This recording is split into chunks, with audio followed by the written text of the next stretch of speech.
Terkait dengan tawassul itu, kalau kita lihat ayat Al-Quran yang terdapat di dalam surah Al-Ma'idah ayat 35, Ya ayyuhalladzina amanu taqullaha wabtaghu ilaihil wasilata wajahidu fi sabilihi la'allakum tuflihun.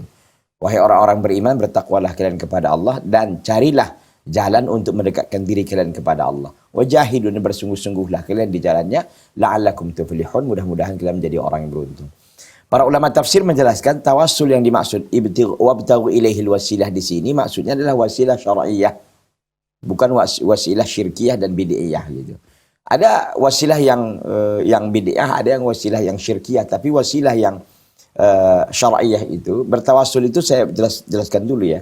Bertawassul itu artinya kan mencari apa ya? Mencari wasilah atau mencari semacam sarana dan mencari semacam perantara begitu kan, agar dia ini semakin bagus dalam berdoa kepada Allah atau dalam hal apapun dia mencari semacam ada ininya, ada apa namanya ini, ada perantaranya gitu, ada wasilahnya gitu kan. Nah, kalau kita lihat penjelasan para ulama, yang dimaksud dalam ayat tadi itu wabtaghu ilaihil wasilah, itu wasilah yang syar'iyyah. Contoh wasilah yang syar'iyyah itu bertawassul umpama dia dengan bi asma'illahi ta'ala atau bisifatihi, dengan nama-nama Allah atau sifat-sifatnya. Contoh, ya Razzaq urzuqni, ya Rahman irhamni. Begitu dia berdoa kepada Allah dengan bertawassul dengan nama-nama Allah Azza wa Jalla. Boleh. Ini tawassul yang syar'i namanya. Jadi ya apa namanya ini, menjadikan perantara doanya itu dengan asma Allah. Begitu. Itu yang pertama. Yang kedua, bertawassul dengan amal soleh. Dalam riwayat Bukhari kita tahu bahwa ada 3 orang yang masuk goa itu kan. Lalu gua tertutup, bertawassul, ada orang dengan amal bakti kepada orang tua, ada yang menahan diri dari zina, ada yang amanah dengan anak buahnya, kan begitu.